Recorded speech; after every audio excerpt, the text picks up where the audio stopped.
They established dominance in this crown region, and he was their leader. And then suddenly there was this encroachment by a foreign power, so to speak. The Raja has been imposing taxes in Rentap's area, and it created resentment amongst the locals.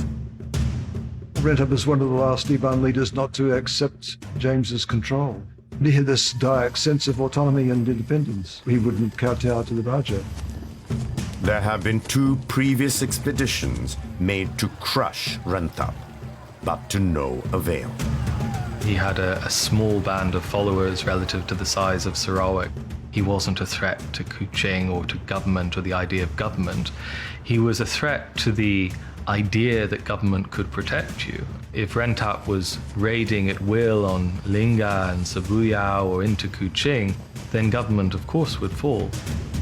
Now James has entrusted his nephew Charles to defeat Rentap and his men once and for all. Rentap perhaps had 24 followers in this fort, Bukit Sadok, which was deemed impregnable by local people, and according to local warfare, it was probably pretty difficult to take. In October 1861, Charles and his army begin to make a move to Rentap's well-defended fortress on a mountain. This is the Battle of Mount Sadok.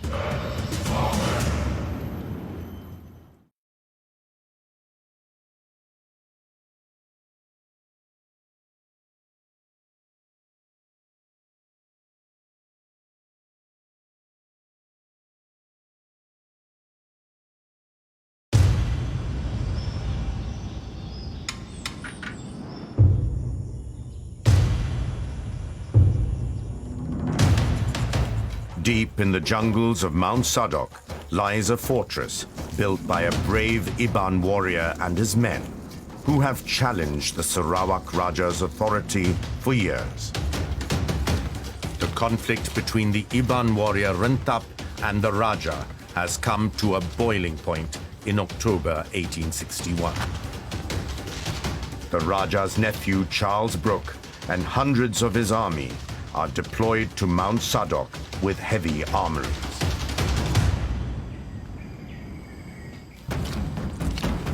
Charles Brooke had a locally made howitzer by Chinese smiths, hauled by 500 of his followers, by Malays and Dayaks and Chinese, up the mountain, up Bukit Sadok. I think Sadok was most important because it was such a symbolic event. The hauling of the cannon, it was epic in its nature. He's going to win this one by hook or by crook. On the fateful day, the 2 sides engage in a fierce battle.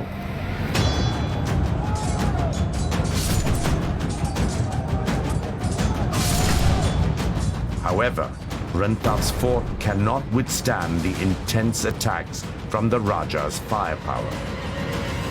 The Mount Sadok fort is hit by the cannon, and the walls eventually give way. But Rentap manages to escape before he can be captured by Charles's army. Charles later wrote about Rentap and his great respect for this formidable adversary. He made efforts in the early days to broker peace with Rentap, and Rentap, from his own perspective, didn't want to be a part of this state of Sarawak. And I think Charles Brooke respected Rentap and respected his worldview, but it was untenable in the context of the nation states. He needed to prove that he could protect his people in this nation state, and so he had to destroy Rentap's power. I would say that the Iban actually respect the Rajas. Probably they didn't really like what Raja did to Rentap, but that gave them that realization that, okay, we had a Raja whom we should respect because he managed to even overpower our chief warrior.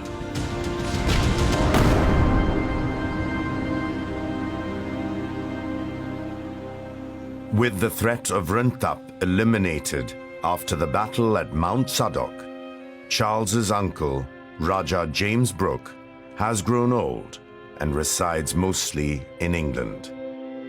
He has handed over his rule of Sarawak to his 2 nephews, Charles Brooke and John Brooke, or commonly known as Brooke. Now, in the early 1860s, there was a trial of strength, and this happens in almost every dynasty in history, that the successor can never live up to the ideals of the person who is handing over to them. And so James Brooke wanted to do things the way he wanted to do things. He was the old man at this stage with the experience, and the Raja Muda, Brooke we'll call him, wanted to do things differently. But from England, James would interfere, as old men often do, and eventually Brooke challenged him and said, "I've taken over, I'm doing it my way, you've already handed over to me, essentially, and I have the support of the local people." Outraged by his elder nephew's constant challenges, James makes a drastic decision. And so James Brooke went to Sarawak, an old man, a fairly frail man, and got as far as Singapore, and Brooke met him in Singapore. And James met with him, and he banished him on pain of death from ever returning to Sarawak, and confiscated all his belongings back to England. As John Brooke's authority comes to an end, his younger brother Charles Brooke is the obvious heir to the throne. James Brooke certainly saw himself as a ruler in Kuching, with a lot of, obviously, the support of the local Malay community, but Charlie was the chief of the Dayaks. So I think that probably made it an easier decision for James later on to leave Sarawak in Charles's hands.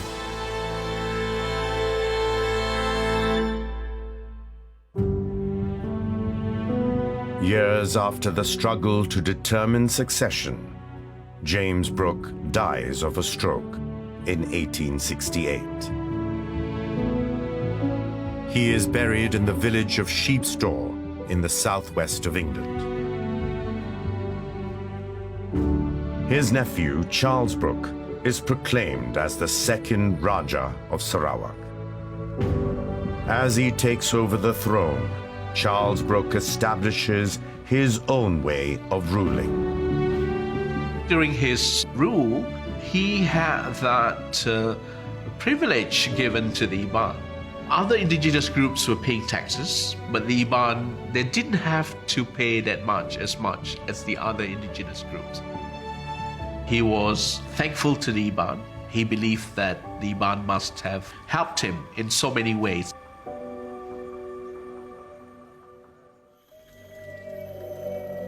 However, as the newly proclaimed Raja of Sarawak, Charles begins to reconsider the practice of headhunting by the local people. Charles Brooke liked to leave people as he found them. He did not meddle too much in local affairs except where it threatened his state. And in the case of Iban cultural practices, migration and raiding was a central part of their cultural practices. But that was not a tenable position within a nation state. Like his predecessor, Charles also suppresses headhunting among the communities. However, he makes one exception. The government, when going into war, would release the ban on headhunting. So Iban followers saw an opportunity in supporting Charles Brooke's endeavors to go and take heads. So bloodshed was inevitable. Some Iban are furious with the Brookes because the Raja Brooke are bringing one Iban from one area to raid the other area and so on. The divide and rule is started by the Brookes, actually. In a way, they actually approved of head takings, and it was indirectly rewarded if the expeditions were successful.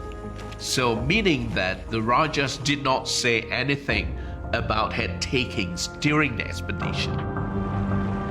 This exception creates resentment among many river communities who are not aligned with the Brooke administration and become victims of indiscriminate violence by Charles's army.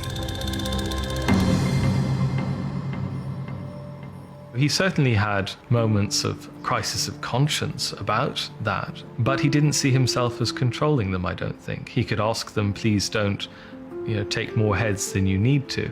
But ultimately they were going in one direction with one purpose, and the Iban would do what the Iban wanted to do.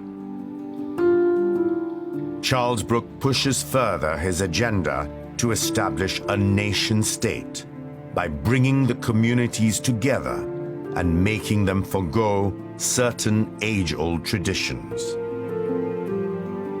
What the government had to prove is that it could rescue you from that state of perpetual warfare. And the peace ceremony was a symbolic face-safing exercise, I suppose, where the two parties would come as equal partners, not by vanquishing one another, but by voluntarily coming and exchanging gifts and marrying into each other's families and so on. He was also very good on administrative detail. He was the one who really organised Sarawak into a government and gave Sarawak its current shape, geographically, politically.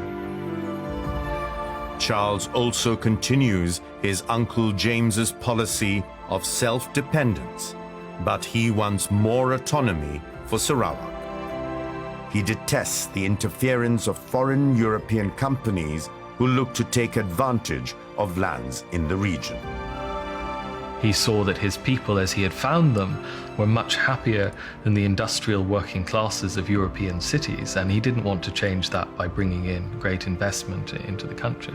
He would compare it or contrast it with the British Empire, of course, in India, where it was at its worst in his eyes. And he deplored this idea that Britain governed its colonies by power and not by friendly intercourse of feeling, by personal relationships. And it was the personal relationships that held Sarawak together. As Charles gets more support of his rule from the local people, he expands Sarawak's dominion in Borneo. He begins to seize territories from the Kingdom of Brunei. Charles Brooke saw Brunei as a failed state. He didn't feel that the Sultan's authority was recognized by the local population because they were in open rebellion in most cases against the Brunei authorities who'd been placed there. His expansion of the nation state, this model state that he was trying to create, meant absorbing more and more of Brunei, would have eventually absorbed Brunei itself, would have absorbed by purchase Sabah, modern-day Sabah, which he offered and had accepted to buy from the North Borneo Company, which he saw as one of the great evils of capitalism.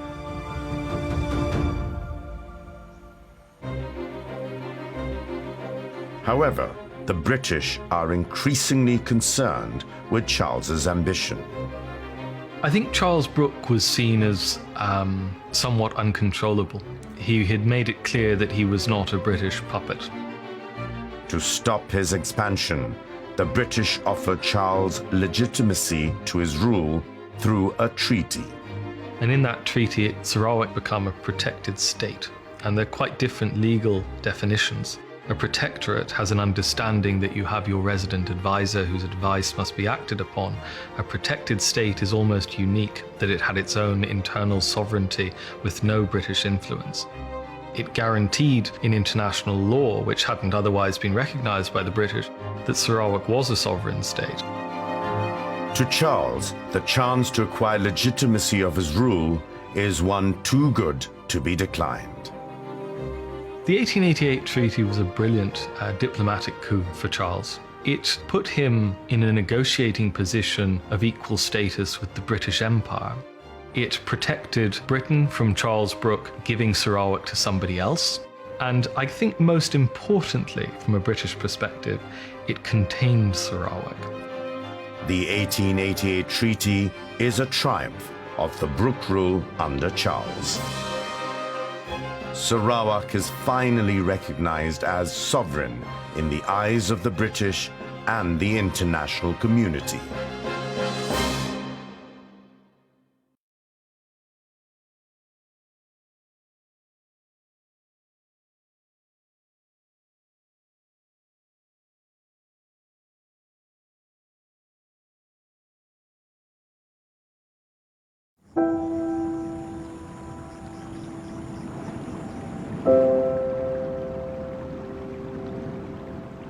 By the end of the 19th century, Southeast Asia is flourishing due to trading activities by colonial powers in the region. But the second Raja of Sarawak, Charles Brooke, is concerned that Sarawak's strategic position will fall prey to the greed of colonial hegemony. His greatest fear was that strangers and speculators would come into the country after he couldn't protect it any longer and would exploit the local people, would deprive them of their birthright, of the land on which they lived. And so, of course, his fear was to have the right successor. Charles's immediate successors are his two sons, Viner and Bertram. But he is not confident that his elder son is up to the task. There was one of those dynastic conflicts in the Brooke family that you find in lots of dynasties, where two brothers are up for inheritance. The elder gets it because he's the elder, but doesn't really want it. And the younger doesn't get it and really wants it. Viner challenges his father on occasion, giving grounds to Charles's doubts. He now considers handing over his throne to his second son, Bertram. And he called Bertram to him and said, I'm going to make arrangements to disinherit Viner, and would you be willing to take over? And Bertram wasn't ruthless enough to do what his father had done to his brother and to usurp his brother's position. And so they came to a compromise, and the compromise was that he would leave the sovereignty to the two brothers equally, and they would rule 6 months of the year and pass midstream. After the arrangement is made, Viner Brooke becomes heir to the throne, with his younger brother Bertram ruling half of the year. In May 1917, sad news befalls the Brooke family. The second Raja of Sarawak, Charles Brooke, who has ruled Sarawak for 50 years, has taken his last breath in England.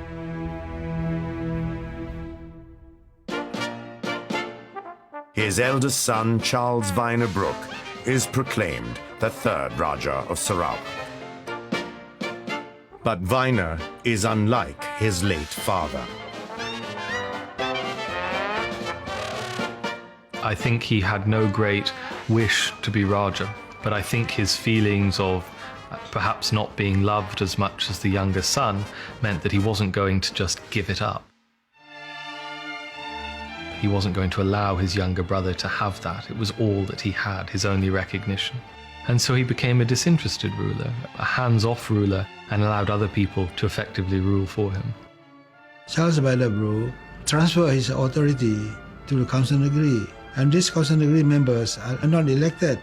They are appointed by him, mostly the British colonial government, civil servant.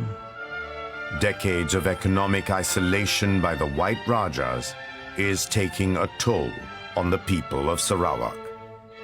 The Brookes almost kept Sarawak as a personal zoo, and they kept out all of the major commercial enterprises. So economically, Sarawak was very underdeveloped. There was no road, hardly any road, except for just a few one around Kuching. There were hardly any school, except for one or two. So generally, most of the people of Sarawak were still illiterate in some ways. However, in 1941, Viner Brooke introduces a major change in his government. Sarawak will have a new constitution. The year 1941 also marks 100 years of Brooke rule. Charles Viner Brooke is the present White Raja, and as the Raja and his Rani arrived by state barge from the palace for the centenary celebration, 101 guns sounded the centenary salute.